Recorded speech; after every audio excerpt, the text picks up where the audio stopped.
ये कहानी साल 1977 से शुरू होती है। कमांडर केली अपनी छोटी सी टीम के साथ एक बेहद जोखिम भरे मिशन पर निकले होते हैं। जैसे ही वे दुश्मन के इलाके में पहुंचते हैं, मुकाबला शुरू हो जाता है। उनकी टीम में मुश्किल से 6-7 लोग हैं, जबकि सामने हजारों दुश्मन मौजूद हैं। हालात धीरे धीरे उनके खिलाफ होते जा रहे हैं।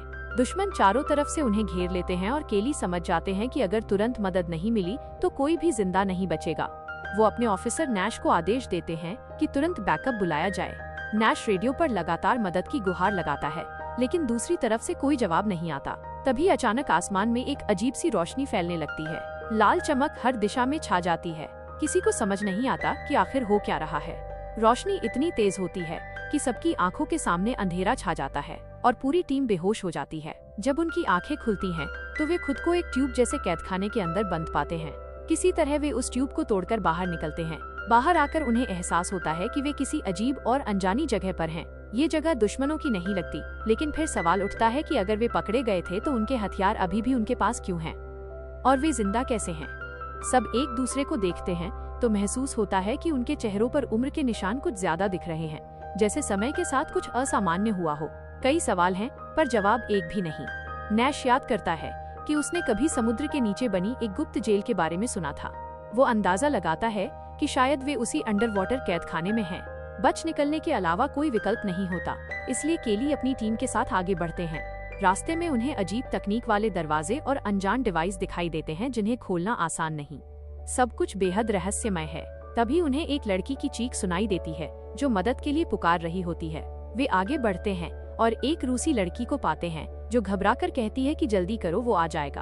अचानक एक भयानक आकृति उनके सामने प्रकट होती है। वो किसी इंसान जैसी नहीं, बल्कि किसी डरावने एलियन जैसी लगती है। सभी उस पर गोलियां चलाते हैं, लेकिन उन गोलियों का उस पर कोई असर नहीं होता। तभी रोडी अपनी नई गन से फायर करता है और वो प्राणी गिर जाता है। सबको राहत मिलती है, लेकिन लड़की चेतावनी देती है कि ये अकेला नहीं है। अब वे समझ जाते हैं कि इस जहाज में और भी एलियन मौजूद हैं। उस हमले में केली के 2 साथी मारे जा चुके होते हैं। बचे हुए लोग जान बचाकर भागते हैं। एलियन उनके पीछे लगे रहते हैं और उन्हें समझ नहीं आता कि कहाँ छिपे। लड़की कहती है कि अगर जिंदा रहना है तो उसके पीछे आओ। मजबूरी में सब उसकी बात मान लेते हैं। वो उन्हें एक सुरक्षित जगह ले जाती है और समझाती है कि ये एलियन देख नहीं सकते, लेकिन आवाज सुनकर हमला करते हैं, इसलिए जरा सी भी आवाज जानलेवा हो सकती है। वो बताती है कि ये जीव इंसानों को अपना शिकार बनाते हैं, क्योंकि उन्हें भोजन की जरूरत है। आगे बढ़ते हुए वे एक बड़े कमरे में पहुंचते हैं, जहां कई कार्गो ट्रक और ढेर सारा सामान रखा है। लड़की बताती है कि एलियन अलग अलग जगहों से जरूरी चीजें लाकर यहाँ जमा करते हैं। उन्हें रोकना या खत्म करना बेहद मुश्किल है। रोडी एक योजना सुझाता है।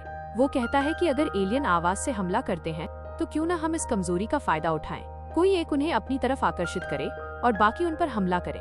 जैक्स खुद को इस काम के लिए तैयार करता है। लड़की उन्हें रोकने की कोशिश करती है, लेकिन वे नहीं मानते। जैक्स आगे बढ़ता है और एलियन उसका पीछा करने लगते हैं। बाकी लोग हमला शुरू करते हैं। गोलियों का कोई असर नहीं होता और जैक्स मारा जाता है। टीम फिर से घबराकर भागती है। भागते भागते वे एक और महिला से मिलते हैं, जो उसी लड़की की माँ होती है। वो उन्हें अपने छिपने के ठिकाने पर ले जाती है, जहाँ वो लंबे समय से इन एलियन से बचकर रह रही थी। अब तक केली अपने लगभग सभी साथियों को खो चुका है। केवल केली, नैश और रोडी बचे हैं। केली का धैर्य टूटने लगता है। उसे सच्चाई जाननी है। वो उस महिला से सवाल करता है कि आखिर ये सब क्या है, वे कहाँ हैं और इन एलियन का असली मकसद क्या है। अब कहानी एक ऐसे मोड़ पर आ चुकी है जहाँ हर जवाब के पीछे और भी बड़े रहस्य छिपे हुए हैं। अब केली गुस्से और उलझन में उस महिला से सवाल करता है, ये सब क्या हो रहा है? हम यहाँ कैसे पहुँचे? ये लोग आखिर हैं कौन? वो औरत हल्का सा मुस्कुराती है और कहती है, सच जानना चाहते हो? तुम लोग कोई सैनिक या कैदी नहीं हो। तुम सब एक ट्रॉफी हो। जैसे मैं हूँ वैसे ही तुम भी हो। वो आगे पूछती है, क्या तुम्हें सच में कुछ याद नहीं? तुम्हारे साथ क्या हुआ था? केली और उसके साथी कहते हैं कि उन्हें कुछ भी याद नहीं। तब वह महिला पूछती है, होश में आए तुम्हें कितना समय हुआ है? केली जवाब देता है, बस कुछ घंटे। ये सुनकर वो औरत फिर हंसती है और कहती है, तुम्हें क्या लगता है अभी कौन सा साल चल रहा है? केली तुरंत कहता है, 1977। वो गंभीर होकर बताती है कि 3 दशक गुजर चुके हैं। यह सुनकर सबके होश उड़ जाते हैं। उन्हें यकीन ही नहीं होता कि इतने साल बीत चुके हैं। तब वो अपना नाम बताती है, आनिया। वो समझाती है कि साल 1977 में अमेरिका ने अंतरिक्ष में एक सैटेलाइट भेजा था, ये जानने के लिए कि ब्रह्मांड में कहीं और जीवन मौजूद है या नहीं। लेकिन उस कोशिश का नतीजा भयानक निकला। उस सिग्नल को इन एलियंस ने पकड़ लिया और उसी के सहारे वे धरती तक पहुंच गए। धरती पर आते ही उन्होंने इंसानों को पकड़ना शुरू कर दिया। लोगों को कैद करके ऐसे सजाया गया जैसे कोई शिकार की ट्रॉफी हो।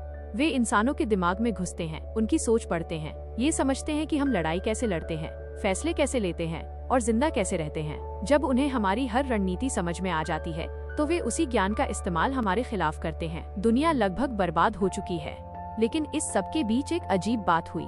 जब वे हमारे दिमाग को स्कैन करते हैं तो उनकी कुछ क्षमताएं हमारे अंदर भी आ जाती हैं। जैसे रोड्स को उनके हथियार समझने की शक्ति मिली, मुझे उनकी आवाजें सुनने और उनकी भाषा समझने की क्षमता मिली, और उन्हें भी ये पता है कि हम सब एक स्पेसशिप में कैद हैं। इस जहाज में बहुत से इंसान बंद हैं। ये जहाज कहाँ है ये साफ नहीं, हो सकता है ये अंतरिक्ष में हो या धरती के किसी छिपे हुए हिस्से में। मैं कभी बाहर नहीं निकल पाई, इसलिए पक्का नहीं कह सकती, लेकिन एक बात तय है, वे लगातार अपने ग्रह को सिग्नल भेजने की कोशिश कर रहे हैं। अगर वो संदेश चला गया तो उनकी पूरी प्रजाति यहाँ आ पहुँचेगी और तब धरती को बचाने की उम्मीद लगभग खत्म हो जाएगी। सच जानने के बाद केली समझ जाता है कि शायद उसका परिवार अब इस दुनिया में नहीं बचा होगा। उसके पास अब सिर्फ एक मकसद है, बदला। वो आनिया का साथ देने का फैसला करता है। आनिया बताती है कि जहाज का एक मुख्य कंट्रोल रूम है, अगर उसे नष्ट कर दिया जाए तो सिग्नल भेजना रुक जाएगा और बाकी एलियंस यहाँ तक नहीं पहुँच पाएंगे। उसके बाद धीरे धीरे इन बचे हुए एलियंस को खत्म किया जा सकता है। उनकी संख्या ज्यादा नहीं, शायद 12 या 15। सब इस योजना के लिए तैयार हो जाते हैं।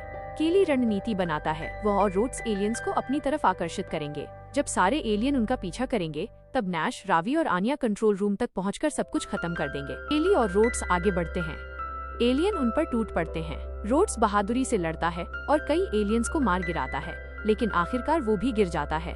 केली किसी तरह बच निकलता है। उधर दूसरी तरफ नैश, रावी और आनिया भी एलियंस के पीछा करने से जूझ रहे होते हैं। वो नैश से कहती है कि मेरी बेटी को यहाँ से ले जाओ।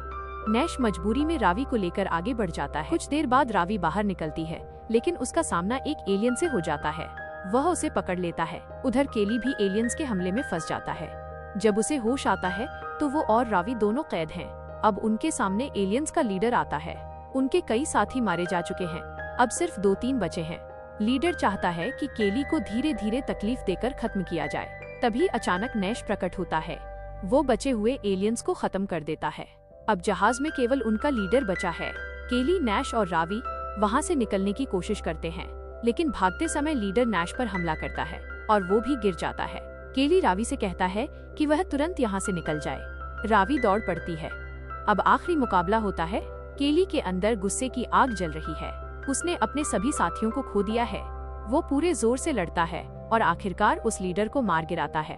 अब बारी थी जहाज से बाहर निकलने की। केली रावी को ढूंढता है और दोनों बाहर निकलते हैं, लेकिन बाहर का दृश्य देखकर उनके पैरों तले जमीन खिसक जाती है। जहाज धरती पर ही था और दुनिया लगभग तबाह हो चुकी है। चारों तरफ खामोशी और बर्बादी के निशान हैं। फिर भी उम्मीद पूरी तरह खत्म नहीं हुई। कुछ इंसान अब भी जिंदा हैं, कुछ इस जहाज में कैद और शायद कुछ बाहर भी। केली अब तय कर चुका है कि उसका जीवन एक नए मकसद के लिए है। वो बाकी एलियन जहाजों को ढूंढेगा, उन्हें नष्ट करेगा और धरती को फिर से बसाने की कोशिश करेगा। क्या केली और रावी इस मिशन में सफल होंगे? अगर आपको ऐसी ही इंटरेस्टिंग मूवीज पसंद है तो हमारे चैनल को सब्सक्राइब करें और नोटिफिकेशन के लिए बेल आइकन दबाना ना भूलें।